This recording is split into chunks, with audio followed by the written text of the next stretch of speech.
গৃহপ্রবেশের আজকের পর্বের শুরুতেই দেখা যায় রাস্তার ধারে দাঁড়িয়ে উদ্বিগ্ন হয়ে একজন বলছে, এইমাত্র যে মেয়েটা আরিয়া নামে এখান দিয়ে গেল তার কিছু তো হয়নি। সঙ্গে সঙ্গে সে হসপিটালে যাওয়ার জন্য ক্যাব ডাকতে চায়, কিন্তু কমলি বিরক্ত হয়ে বলে, যে মেয়ে তোমাকে এত অপমান করেছে তার কথাই আবার ভাবছ কেন? ও তো একটা শয়তান।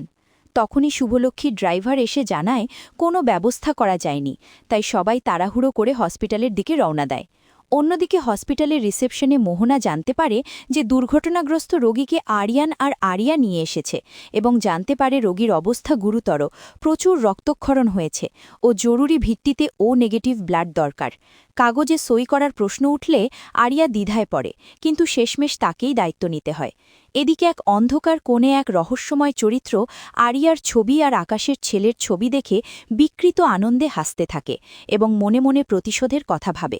হসপিটালে মোহনা নার্সদের নির্দেশ দেয় যেভাবেই হোক ও নেগেটিভ ব্লাড জোগাড় করতে। ঠিক তখনই শুভলক্ষ্মী সেখানে এসে পৌঁছায় এবং আরিয়াকে দেখে দুজনেই অদ্ভুত এক টানে থমকে যায়।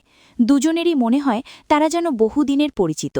শুভলক্ষ্মী জানতে পারে আরিয়ার হাতে আঘাত লেগেছে, জোর করে তাকে বসিয়ে নিজ হাতে মলম লাগিয়ে দেয়। আরিয়া অবাক হয়ে ভাবে, এই অচেনা মহিলার জন্য তার মনে এমন মায়া কেন? আর শুভলক্ষ্মীরও মনে হয় বহু বছর পর হারানো কোনো আপনজনকে যেন সামনে পেয়েছে। মলম লাগিয়ে আরিয়াকে ছেড়ে দিলে সে তড়িঘড়ি চলে যায়, কিন্তু দুজনের মনেই থেকে যায় এক অজানা শূন্যতা। বাইরে এসে আরিয়া বন্ধুদের ফোন করে সব ঘটনা খুলে বলে, মন খারাপ নিয়েই আড্ডায় যায়। অন্যদিকে আদি, ঋদ্ধি আর সৌমিত কলেজের প্রথম দিনের জন্য সাজসহ সবার জন্য গিফট কেনার পরিকল্পনা করে। শেষ দৃশ্যে দেখা যায় রাস্তায় হঠাৎ ধাক্কা লেগে আরিয়ার সাথে আদির দেখা হয়ে যায়।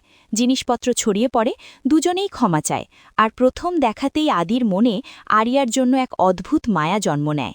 এই নিয়েই শেষ হয় টানটান উত্তেজনায় ভরা আজকের পর্ব।